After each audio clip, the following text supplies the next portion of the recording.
Welcome to the Stanislaus Green Team for July. My name is Lyndon Coffey. I'm with American Recycling, and I'm co-chair of the Stanislaus Green Team. We meet here on the third Thursday of every month. So write it down, get on an email list. This is where we're at most of the time.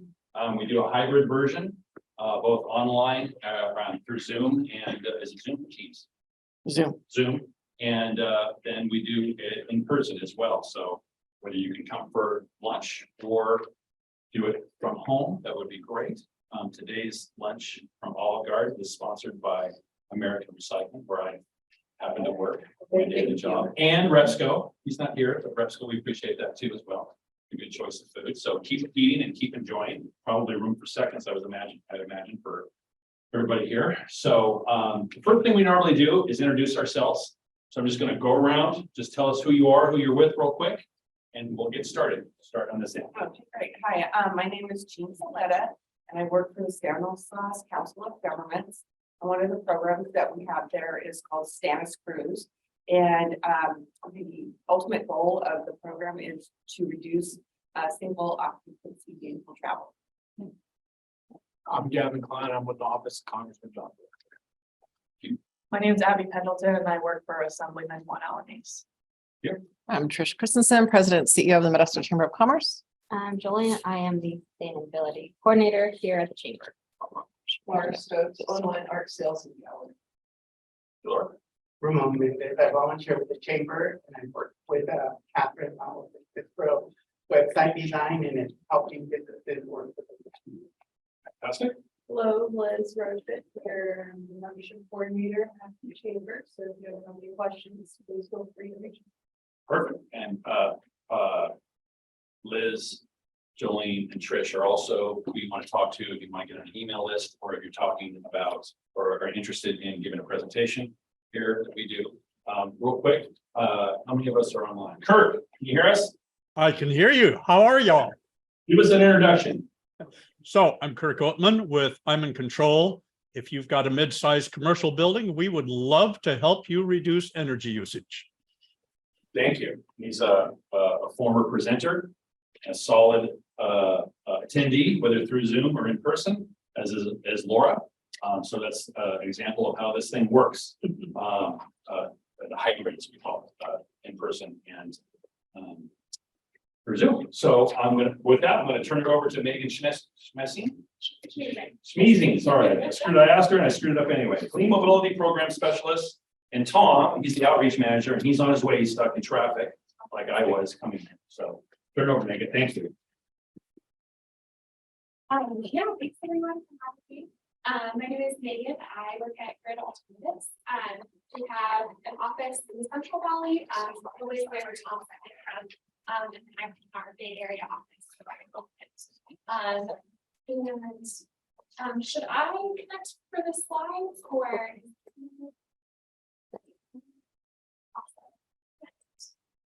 Oh, as I'm pulling the phone out too, I'm reminding everybody to silence your cell phones. So we can be respectful to our presenter. It's been a while since I've given an presentation. I've done a lot of presentation, so bear with me. Oh, that's okay. Oh, we appreciate you being here. Just my floating head presenting to you all. So yeah, I'm here to talk about EV charging stations. It may seem niche, but in terms of meeting our climate goals for California and reducing emissions with transportation, electric vehicles are a piece of the puzzle for that, as well as other things like micro mobility and public transit. But for the piece of the pie that's electric vehicles, we need the charging infrastructure for those vehicles that's spread out equitably throughout the state. And so I'm going to share some information about rebate programs, incentive programs, and then also technical assistance and programs that can help businesses and all kinds of different site hosts add EV charging for investment. So I'm going to start a little bit with just some background and some benefits. I'm not sure everyone's background knowledge on EV charging, so I'll try to kind of do that not too in depth, but just a little bit, and then go into the financial incentives. That's the bulk of what we do is help people access the incentives for these chargers.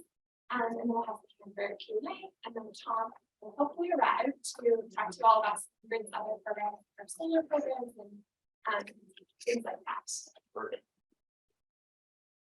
So, kind of to like go back to the very beginning, why we started focusing on clean mobility and specifically EV charging and grid. We originally were based the bulk of our work was solar installation and no cost solar installation program. But moving more into the clean mobility space, we have a target of 100% of new car sales that to be zero emission is by 2035. That's a pretty big goal, and there's a lot of things that need to happen for us to meet that goal.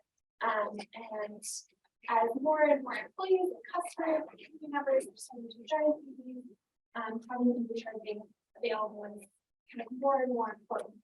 And as you can see, the adoption of EVs is kind of just an exponential graph, curve on this graph.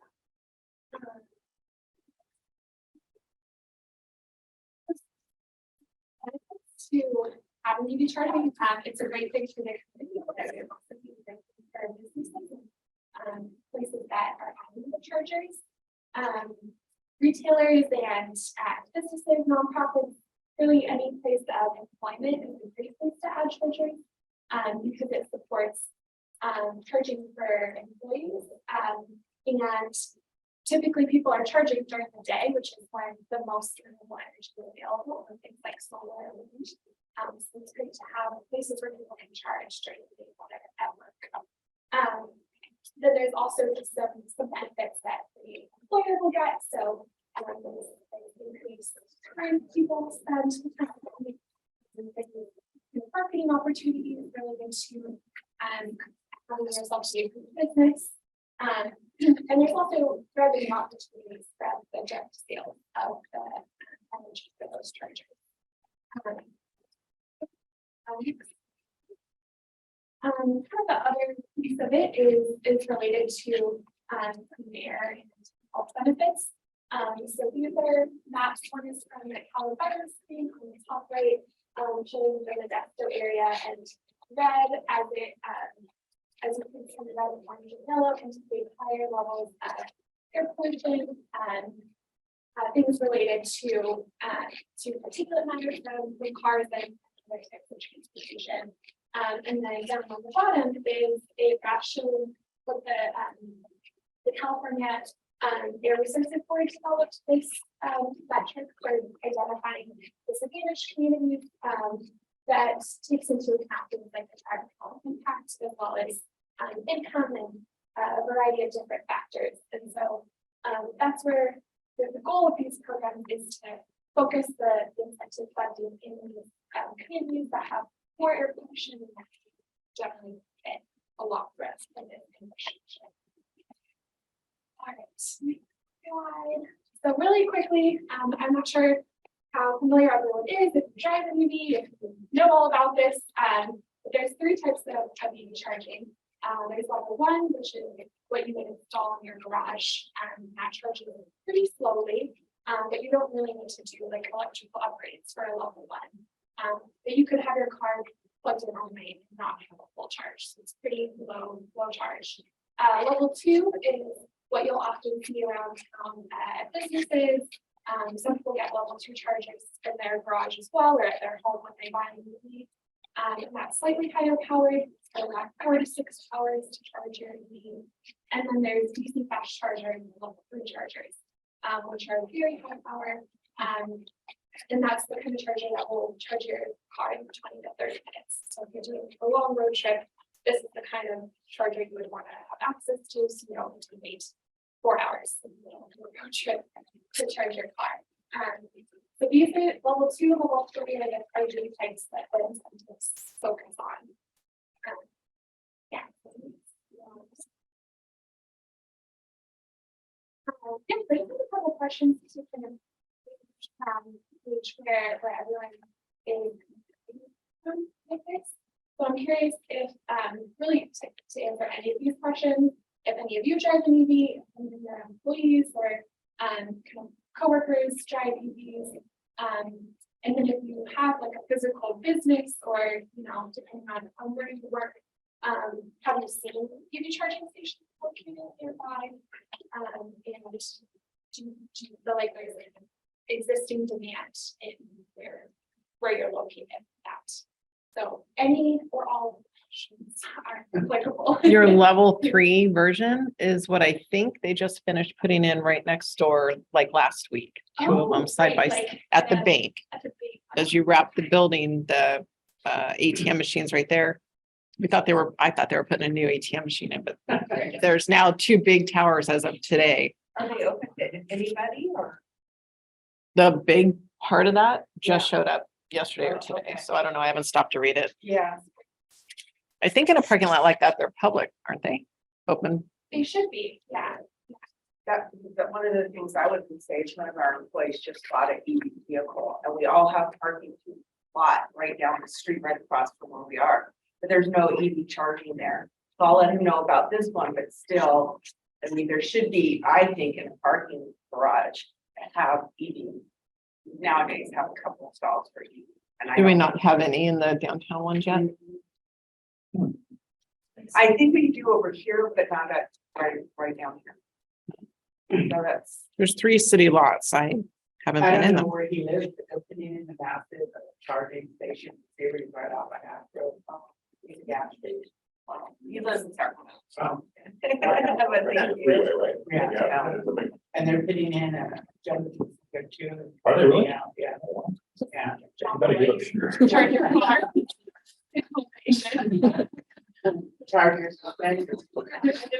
Airports have the faster charging ones. We went to Arizona this last week and we had a Tesla for the first time. And we charged it at the resort in the state and parked full night. So it only charged, I think, 18%. What? Slow charger. Yeah, so I know that the airport is much faster. Very easy. The Tesla chargers are fast, they're usually at a Target. Yeah. I've seen a lot of that one, like at the Target, the Walmart. Yeah. Yeah, the Tesla kind of have their own network of chargers that they primarily have for Tesla and then there's the other companies that make charging them are adaptable to all those technologies. Yeah.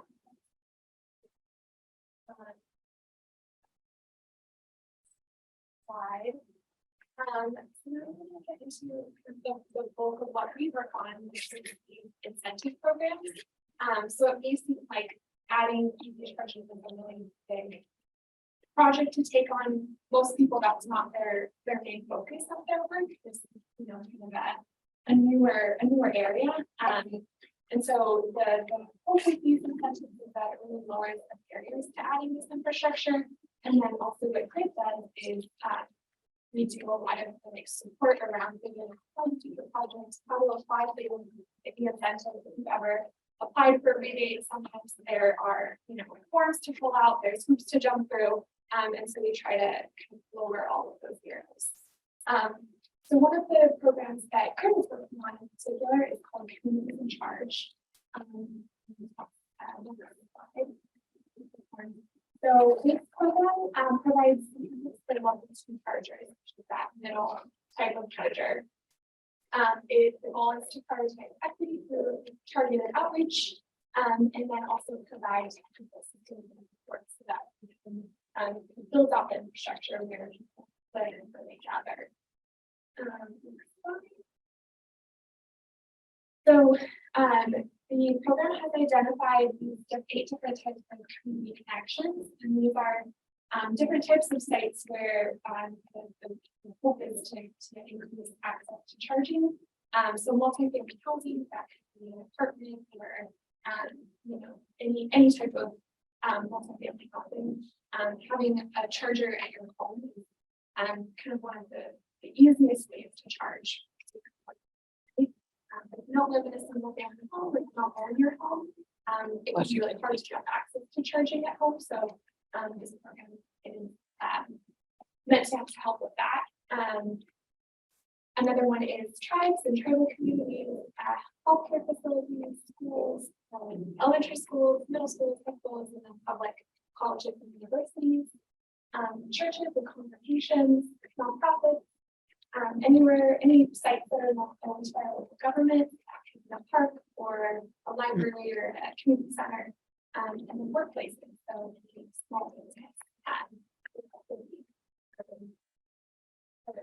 And with these 8 community connections and apply, you are automatically more likely to receive the city outfit. So this is the incentive amounts. And this was, so there was already one application cycle for community charge. These amounts may be subject to change for the next application cycle, but we think it will be around this amount. So 3,500 per connector. You can have a single port charger where there's just one port that you plug in, or a dual port where there's 2 on the same charger. So this incentive is 35 per charger or per connector. So, and then there's an additional amount for tribes and an additional amount for housing. So for example, if a multi-family housing site were to add a charger and they added 4 connectors, that would be $100,000 in incentives. Yeah, so are you all funded through like a state or government agency? Yes, I should have mentioned that. So Okay. this program is funded by the California Energy Commission. Okay, that Clean makes Transportation Program. So it's funded by the CEC and is being implemented by CalSTART, which is a nonprofit that focuses on transportation and then grid. yeah, we do a lot of work with this type of stuff, so that I was Yeah. like, this is. Yeah. Thank you for clarifying. Yes, I should have mentioned where the funding is coming from. So it's a statewide program that's funded by the Energy Commission. Next slide. So we have some links and places where you can learn more. There's a website for communities in charge that has tons of information. And they also have webinars that they did for the first application, like how to apply and all kinds of different things. So this is one incentive program that we do a lot of. The next one. And yeah, if this feels like a lot of information, don't worry, no need to memorize all these numbers, just try to give a broad overview of all the programs that we have. So this is not a program that GRID implements. It's at the San Joaquin Valley Air Pollution Control Districts program. But we want to highlight this program because you can stack this program on top of communities in charge. So you can apply for both programs for the same site. So really briefly, the Charge Up program, pretty similar in terms of the funding amounts, pretty similar in terms of what they would ask for in terms of the application and things like that, and the actual installation process will look very similar, but this is just an additional source of funding. And we do level 2 and DC bachelor for this program. It's a system of the requirements. We also have a website that goes through all of the requirements. So you need to be a business or a nonprofit organization located in the air district's boundary. They cover 8 counties. It's a big geographic range. And yeah, the chargers can be installed in 1 year. We have a question. So, let's say we're a small business and we want to have a charger, but we're leasing the property. We're leasing, like here, maybe we're leasing, Yeah. but they want to install a charger out front, which is not their property. Yeah, city. so they can still do that. Part of the application process would ask for the signature of the property owner. So Okay. you have to get their they're okay. Okay. But the property leaser could still be an applicant, could install the charger and have kind of like control over it.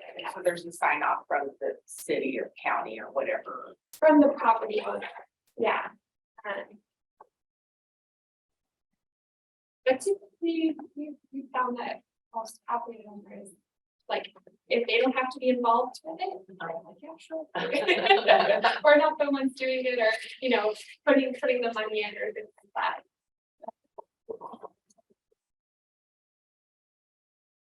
So this is just a quick example of how it can look to stack the two programs. So if, for example, you install two dual port chargers, that's a total of 4 connectors. You could get 14,000 from the use and charge, and 12,000 from the charge up program. Or 26,000 in terms of the rebate. And just to give us a sense of, it's hard to say exactly what these projects cost. It really depends on your panel and your electrical cost. Kind of the 3 components of adding a charger is like, do you have a parking lot where you can add them?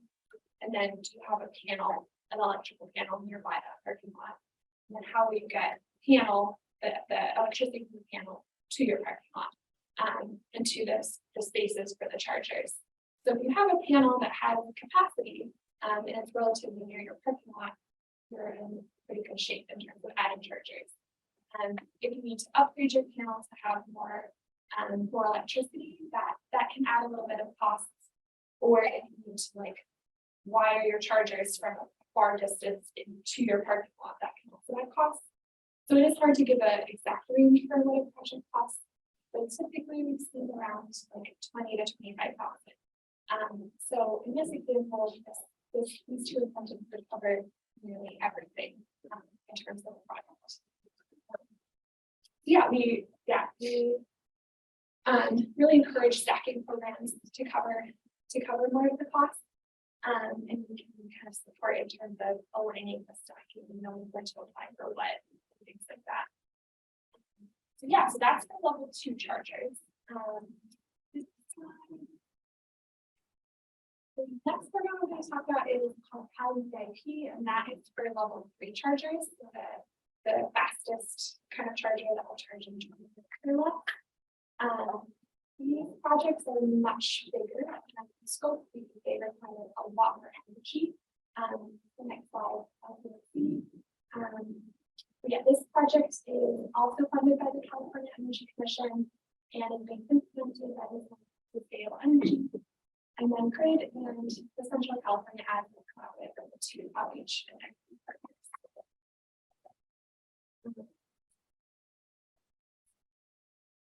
So similar goals of this incentive, except we see different types of technologies, so the 3 chargers. Rapidly deploy the fast chargers in communities that need them most.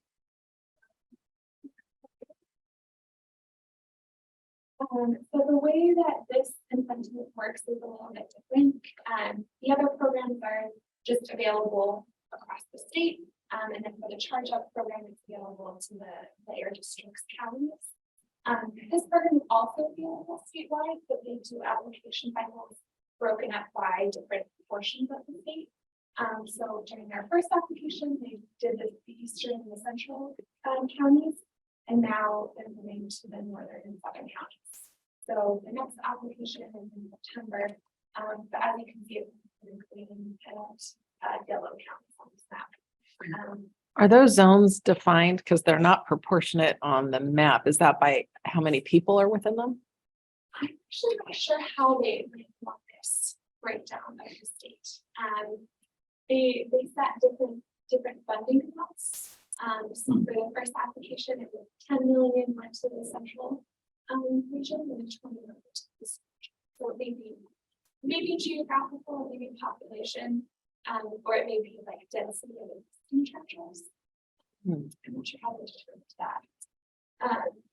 But yeah, so unfortunately, for this area, the application cycle doesn't cover this next application cycle doesn't cover it. But the one after that, I think is will. And these projects are pretty big, so getting a kind of a head start on them is actually really good.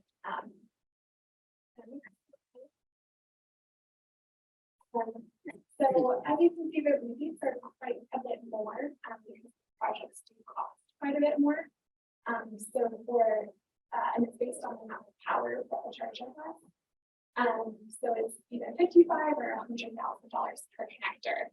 So if you install 4 connectors, so two of these chargers, $400,000 in incentives.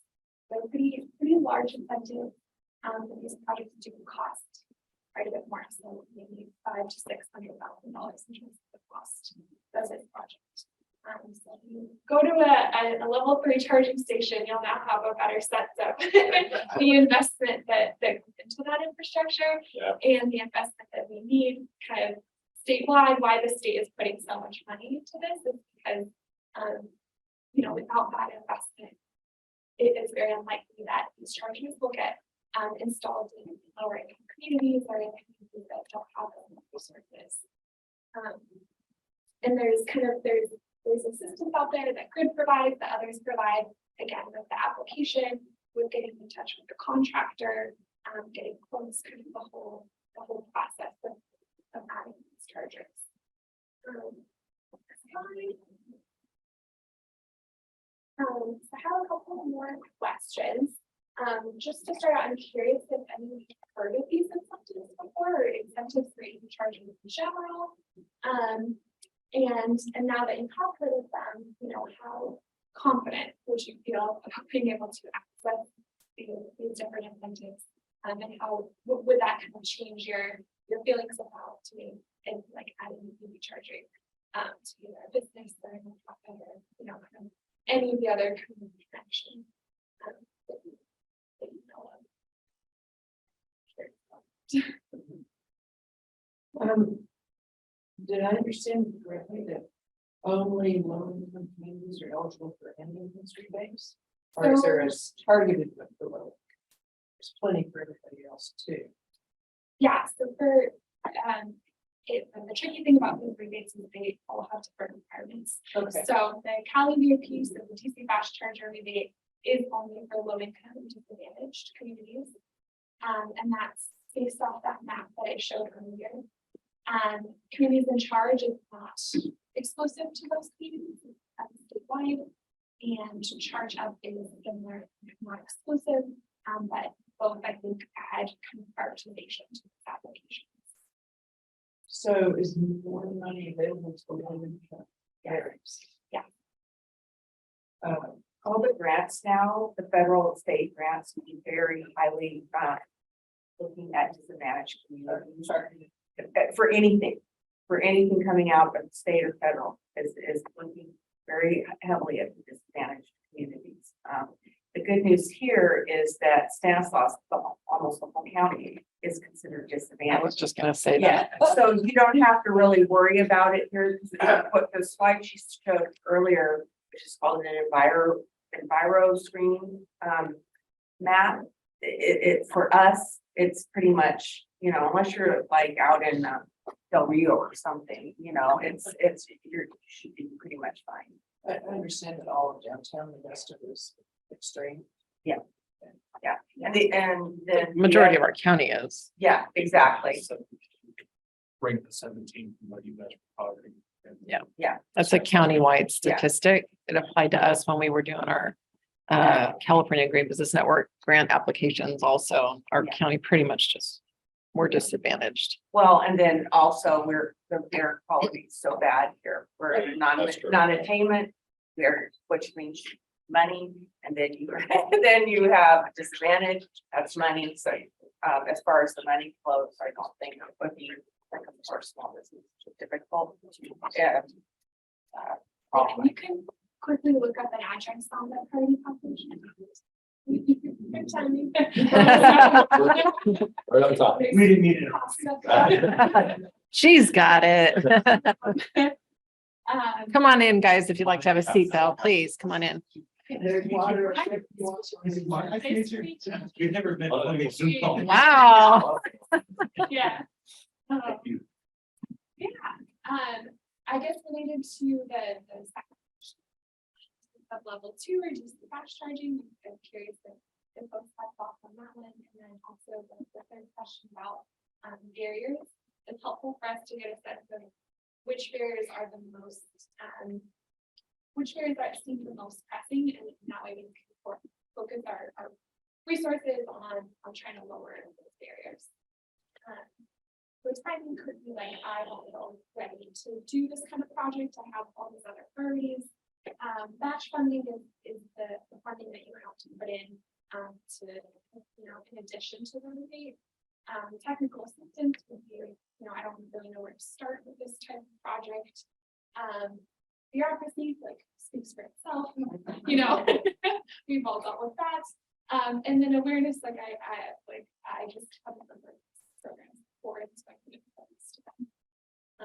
So I'm curious if any of those barriers feel applicable and if there's one in particular that resonates.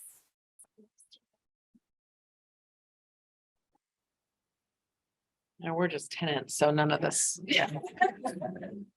So something unrelated, but is there solar charging? Do you do anything with solar charging? You can have solar like as a piece of your EV charging. This program doesn't necessarily cover solar, but it's a good question. I got something like a carport that has solar and then EV charging is an option, and that can really then offset your energy costs. So it would, if you're, a property that's adding solar, like a multi-family property, or if your business is adding solar, you can calculate in terms of the capacity that you want your solar panels to have. You can calculate in for an EV charger to make sure it has enough energy to power that charger. So, kind of yes and no. Yes, is the answer to that. So, yeah.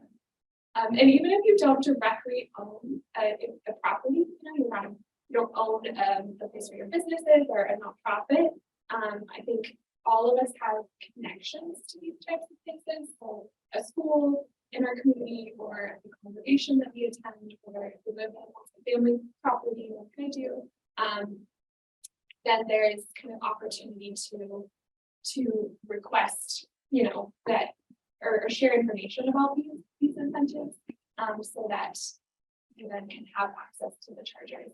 You're not actually installing them.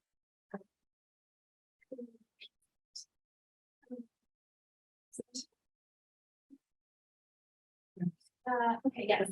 So, next slide. So I'm just going to briefly talk about next slide. Briefly talk about what it would look like to do an EV charging project. So this is kind of the order that we recommend going.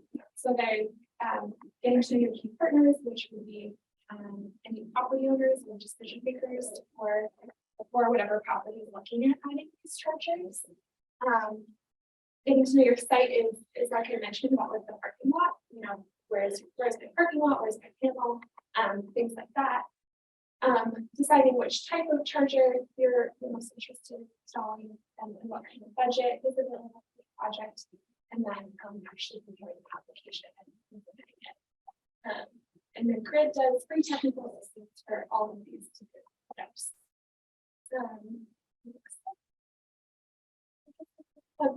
For our technical assistance, we can do kind of like one-on-one support with the site, and create a technical assistance report that dives pretty deeply into the different aspects of the site. We can support with stacking different funds and understanding when to apply for different things. We can help folks find certified electricians, which is certification for installing EV chargers, and then actual support with the application. And this is a list of our team, contact information.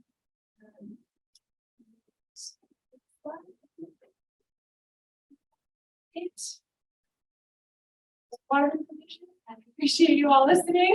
Absolutely. And hopefully, a thing or two about charging. Yeah. I'm just wondering if there are any questions or anything. Follow up. Any follow-ups? Or Megan? Okay, thank you so much. And are we going to turn it over to Tom? Yes. Okay. You're up, Tom. Go for it. First of all, I apologize. I was such a hurry to find a park spot behind the car that was in this. But without these, I would be going like this. I know the feeling. Okay. So, hey, Jolene, you've got our presentation. There we go. So anyway, yes, my name is Tom Muscala. I am the interim outreach manager for the Southern California. Bottom, well, you have to hit. Forgive us enable for edit. being funny, but the reason that happened was apparently it was a tragic accident. Oh, They're pretty bad. Yeah. So that was really like the parking. Yeah, I like it. while, so we've been here. Perfect. Glad you made it. Yeah, we are too. So anyway, so Mark, why don't you come up here? We're gonna do this in tandem, so we haven't rehearsed this. So you're the first ones to. There we go. Okay. So anyway, again, like I said, I'm Thomas Ganda, I'm a manager for Central Valley Fresno office. And our territory goes from Kern County to the south to Stanislaus County. I'm Mark Silva. I'm an outreach coordinator. I've been here about a year and 3 months. And by the way, I've been here since 2000. Okay. I'm still rehearsing for this. 2000. Next slide, please. Give you a program. So what we do, Energy for All is kind of the all-encompassing title of our flagship solar programs. So Grid is known for its rooftop solar program. That's our flagship for residents that qualify. So what we do is we basically empower families to understand the world's sustainable renewable energy. Crap, where'd it go? Solar. I'm sorry, I clicked on the wrong thing there. Myself. I'm sorry. I had it going so low. Did I close it out? Oh, there we go. So we like to say that our motto is people, because of course we have to qualify families and their income with the benefit of our program and planet, because of course the solar electric system are helping our planet with climate change and employment. The one thing you can see later on our presentation that we're very conscious about what we do, and actually have developed a very robust training program for people that want to get jobs and things. So I think we're part of it. Yeah, so we are a nonprofit organization. So we serve we get the funding from Backslash, which is disadvantaged communities for single family homes. Vision is the transition to clean renewable energy. So a lot of people who can't afford to go finance the system. $30,000 system is where great company work with Sunrun to pretty much prepay that over to Sunrun. So the homeowner doesn't pay anything out of cost, which is highlighted throughout the whole contract. We can get to that. Next slide. We're not going to have the video, but we do have a video in the next video. So we're a community-based nonprofit, as Mark said. You know, a nonprofit is kind of a misnomer because you really have to have profit to continue to do the business, right? But the fact that we are a nonprofit and 501c3 and there's a lot of tax we cover, but we still have to charge for the service. So we install solar electric systems for qualified families in a certain map area, and we offer this program all around. We have different leveraging funds. Mark mentioned the fact that we get this to the CPUC called the Access program. If any of you are on PG&E, if you look at the last page of your bill, you might see what the last charge is, let's say like public policy program and so forth, and then maybe like less than the bottom. Your contribution goes in this pot, which eventually funds this program. So you have a 8 years remaining in a 10-year contract with CPUC to promote this program with the funds that you and anybody else is getting electricity from PG&E, gas and electric, or San Diego gas. Up here, I know it's been a challenge for us to find homes to assist people because we have kind of a break in which was in Modesto irrigation district, PG&E. I thought in the past sometimes people don't want to service this Modesto irrigation district, so we can help with it. Next slide. Okay, so again, we're talking about this. Being overseen by the development of. By the way, it's called Energy for All. So that's why it's a different logo and grid. This is the map of the territories in which we serve. We live in Central Valley. We have carved out San Joaquin and given that territory to our friends out of the North Valley Sacramento office. So we service Tuolumne, Mono, Mariposa, Stanislaus, Merced, Madero, Fresno, Clare, Kings, and Kern. Oh, And by the way, we just completed this for 3,000 installation. We opened an office in 2009, the fourth California office to be opened by Grid. But yet, because of a lot of the families that are in our territory, so we can serve, we hit the 3,000 mark faster than the 3 previous offices. Next slide. Yeah, so these are the income guidelines. So for 1, 2 people, 30 cards at 39,000 for 40. We do have to only live in the home, has to be the primary residence, it can't be like a rental, it can't be a one family right now, we got this single family residence. We do have a disadvantaged community backslash map that actually we put in the address, it tells us if it's qualified based on the area, shows us if it's fund, there's funding in the area, but from the backslash, if you meet this qualification, your program is going to cost to you. And then sometimes we check the rules. That comes in the site visit, make sure it has 10 to 15 years of life, because we don't want to damage it. That's part of the process as well. One of the things that we like to say is no cost. Because for some reason, if you say free, it connotates different things in people's minds. So, and quite frankly, there's a lot of things that are after this free solar. But kind of asterisk. So we don't do that because it truly is no cost. What we try to do is with all the funding areas we have, is try to do that project. A lot of times our projects, as Marcus mentioned, we have an issue with the road. We have available source of funds of which, depending on how much it costs, that we can possibly incur with the funds to be sold. We also have some funds sometimes to come to the augment project. So things of that. We keep saying no fund. So we try to have all these things that we can use. So now we can say, we can do it. Next slide, please. Oops, sorry. Not this time. It's all about- It's just a bigger area of the map that we serve. And again, as Mark's mentioned, that we have the ability to just plug in an address. It's a live map. The boundaries do change every now and then. So what we're able to do is say if Mark called in today and was telling me about he was interested in the apply, I would take the photo shot of the map with this date, so that way that the date we time up, he was in. So if something happens in the process, someone might audit the file and say, we used to buy that much. Thank you. Yeah, so this is how the grid program steps. So the first step, the outreach coordinator is collecting documents, like take proof of their income. Want to make sure they're homeowners who check the mortgage statement. And do that, fill out the application with them either in person or over the phone, however they feel more comfortable. From there, we take it back, it gets reviewed by our supervisor, Ellis.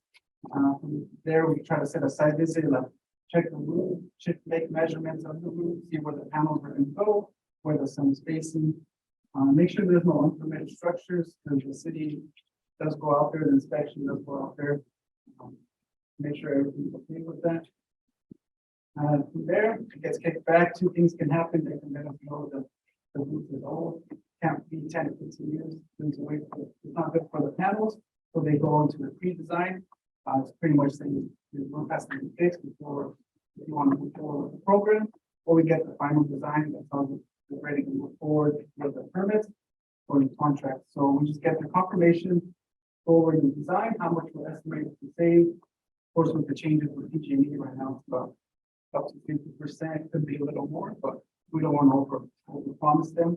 We do save about 50% of their utility bill, and once again, it's nothing over to Sunrise, strictly to PG&E with the old, or Edison with the area.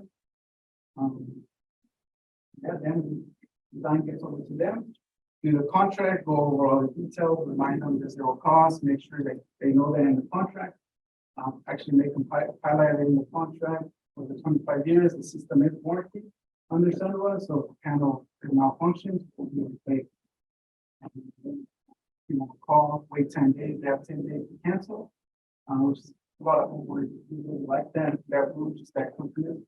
So after the 10 days, we'll go ahead and put them in the installation calendar. Project manager Jackie gives me a call, letting them know, hey, this is the date of the installation, can you confirm? So towards the end of it, just gotta get the PG&E interconnection and then the final inspection from the city. And then the system already knows.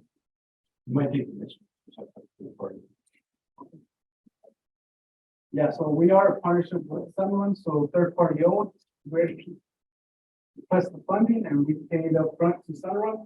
So Sunrun, we get the material, the panels from Sunrun. We have a great staff, construction staff, supervisors, we have the team there. They install the system as well as volunteers for the workforce development program on the other side of our facility. So like I mentioned, someone owns it, 25 years warranty, if something happens to it, they'll go out there and replace it, something's not working with the system, they will know before the homeowner knows. So if it's not producing the, what we promised them, someone will give us a call with a service request, and go out there and try to fix it. The one thing that's nice about this model is it's new to us. When I first started, it was funded by Jack Sash, which means that the famous companies. But what happens when you own the system, a lot of times, you need to remind them about the care of the system, we gotta make this clean. And then sometimes it isn't noticed right away in regards to the system maybe from whatever reason, so they get the like call the name of the true up bill, and then we get the call. So now the party, primarily what we do in out of the Central Valley office is it's being owned by Sunrise. So they monitor it at the center. So they're able to see the ups and downs of whether or not the system's performing. So they actually call us a lot of times. But a truck to take care of us. And as Martin said, Red prepays at least. So you've heard a lot of these 20-year leasing programs that then you've been there for two payments. The utility company, then the energy fund, and the company that runs the system. But with us, again, Grid prepays that upfront. So never any money coming out of our pockets. So basically, that's why I say. And again, they monitor calls, they let us know, it's informing. We monitor. And also, no credit checks or no, lien on the home, so they don't have to worry, the homeowners don't worry about it. So much cleaner than you and I as a consumer. Next slide. Okay, so how it works again is, you know, the panels on the roof, we have, they have to sign up for a certain kind of use program. Basically, a lot of us have to do. So then they have to accredit it for the electricity setbacks, they get the data that they're creating that they're not utilizing. And then of course, in the evening, they're still going to have build because of course the sun goes down and they're going to be again. Now, one of the things that's going to come out of all this is that we're going to cycle in battery backups. So that way you're able to store the energy you create during the day that you're not using. And in the evening, you have designated from the batteries, like which outlets or which functions you've been specifically targeted to use that battery. So that is forthcoming. That's being used a lot in the marketing. We're just making the transition, so that'll be something that we're finding. And hopefully you go back and replicate.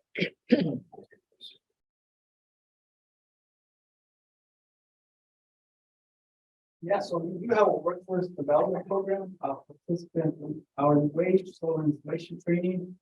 It's actually a great program right now. A great alternative. 5-week course. There is funding in the area for if you do qualify for the program to do some solar training. The way it starts, outreach coordinators provide the homes. So the whole process at the end, when it's time for installations,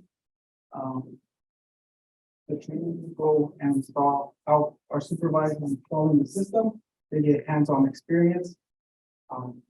We work with a lot of solar companies, electrical companies who are looking to hire individuals, and we do have a very successful transfer to get them into a new employment, new position, which is what we take care of development. 5-week course. They have a graduation. They attend the graduation. They do hands-on training. Graduation is fun for us because I might tell you the majority of our trainees, some of them have been previously incarcerated. Some of them, of course, have tried to find a place in regards to where they fit in the job. So the end of 5 weeks, Mark said, was successful training with that hands-on working on roofs. So that way your employer says, hey, you know what? These guys used to go down once 102 degrees. But these folks are used to go down when it's 32 degrees. Right. So they're not going to be shy and start to disappear, right? Because they want to make a commitment to the family. Mark mentioned our relationship with employers. Well, right now we have about 68% success rate. So when we graduate, it was 14 people last time. And out of all 14, I think so for 9 of them reported back to the higher. So what we do is we have the generous donation from the local bank president provides money that we use to buy them $500 for the job, because what happens, employers will say, don't get to bring a tool. Well, when you're training with us, you're not working. It's a commitment, Monday to Friday. So that's the steep price to pay. So thanks to this bank, we're able to bless them with these toolkits. And it's a way for us to find out the success ratio of these people. So they come back, get that, we have a moment, we take a picture of them, they're on the wall of fame. And we track them. So it's really great. And graduating, I want to tell you, some people have been there and they've never graduated. So it's very, very good emotionality. And families come out and take pictures, the balloons. And oh my goodness, sure, it's my favorite part of it. And oh, by the way, we just got notified of some Valley. It's been about 3 years in the making that we have been accredited by the state of California as a training program. So now we are able to promote our program Fresno with the workforce county programs.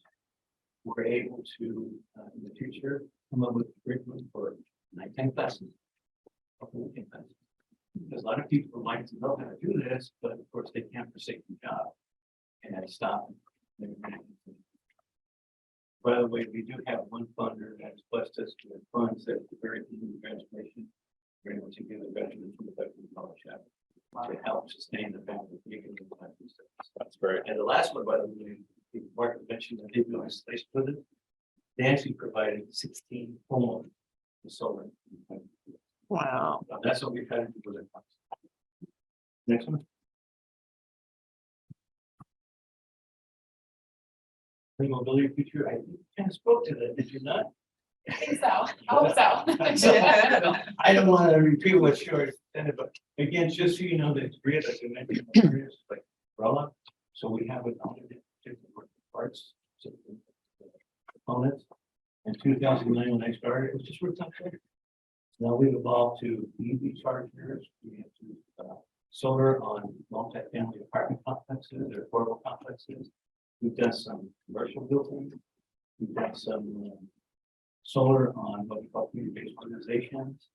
I know that there's new money coming up from the federal government and from the IRA plan that will allow community-based organizations to actually organize their buildings and actually, I think, get recognized the tax credit, even the CBOs, they don't get it, but it's going to be a monetary. We're excited because that should start following in January. And over the years, we've had a lot of community organizations saying, you can't help us. It would be great if you can help us. And we'll be able to say, let's see how we can help you. So GRID is growing. Can you share how many offices do we have? No. Okay, so I don't want to repeat what we said. So GRID Alternatives, like I said, is California centric, but we have an office in DC, Denver. We do work on a tribal Native American lands. We have an international team that's done work in Nicaragua. We're going to be in Panama. We have 2 other countries. I think Nepal was on there. Nepal, yes, Nepal, yes, sir. No, and we're still expanding because we're very fortunate that our co-founders, Tim Sears and Eric Mackey, based out of the Bay Area, came with this idea when we met with the co-founders. So it's evolved from helping your neighbors get up solar to fast forward to where we're at today. So it's for you a chance. So it's great. Next slide. We're coming up against the hour, so we got about maybe 5 minutes. Okay, last one. Perfect. So what we do is refer a friend program. So if any of you look at this and go, maybe I'll call them everything. But if you know somebody that may qualify for this, let us know. Because what we'd like to do is reward you for being in our set of eyes and ears out in the community. And we would reward you with $200 once that person you put in the next one. That's it from Tom and Mark. Being here. Okay, thank you for your Quick, any questions? We have time for quick questions if anybody has any. We appreciate you going right into it. More slides like that. Sure. And last thing I will say is, I am on my way after this meeting, to go meet with Nina Helen, the CEO of Habitat. I try to address it, or unless we had pre-pandemic, you know, people. That's great. So do you have freestanding solar? It's all in the roof right now. We have looked at ground mounts. And we have yet to be able to conquer the cost of doing it on our book. Like I said, it's all predicated on funding. We cannot ask the homeowner to contribute any money to that based on the CPC regulations. And how do we contact you? You know, somebody that wants to be, go through the training. I think we like hard. Oh, perfect. So our community is Fresno centric, but we have a Sacramento office that is developing their training programs. In fact, we're visiting, some of the people are visiting our office right now to see what we do, as well as our Riverside office. So probably within the next 6 to 10 months, everybody's going to have a training center. That's great. So we'll get some cars. Thank you. Thank you very much. So I'm going to wrap up really quick since we're at 1 o'clock. This is the time of the meeting where we give the floor to you. If you have any announcements, any 30-second commercials that we call them, anything that you might want to say that's going on in the community, or any statements that you'd like to put out there, this is your chance. Tomorrow we're having a meeting, if anybody wants to join the welcome disaster meeting, that's 8 a.m. again. Great coffee made by. I didn't know that. That's great. That's great. Go ahead, no, you go. Okay, You go. just for anybody that doesn't know, our congressional district office downtown Turlock, 90 South First. We have a great staff there with caseworkers. So if there's any federal agencies that anybody needs help contacting, always feel free to reach out to myself or our office. Perfect. Perfect. And on Thursday, August 3rd is our next installment for our Rising Professionals Network to bring a Rise and Shine with the CEOs together. This one is leaning into tech. We will have James Bates with DataPath, Carla Arias Davies with Corazon Consulting, and Monica Escamillo with Digital Nest are all making our panel for this. We're actually holding it in the brand new Digital Nest space. I just visited that today. It's just across the street, and front doors down a little ways. And what is that? Is it where they have the little offices and that they rent No. offices? Oh. No, it's training for youth and tech. Oh, really? It's not fully open yet. They're just doing a soft opening with a summer program right now. But it's a beautiful space. They're doing a great job there. So that would be my most pressing announcement. My next one would be watch for information to come out over the next week or two. That on Saturday, September 30th is our first Touch a Truck Family Day. I'm getting better at saying that slow. I say it fast and no one understands what I just said. And we are building on the list of equipment, vehicles.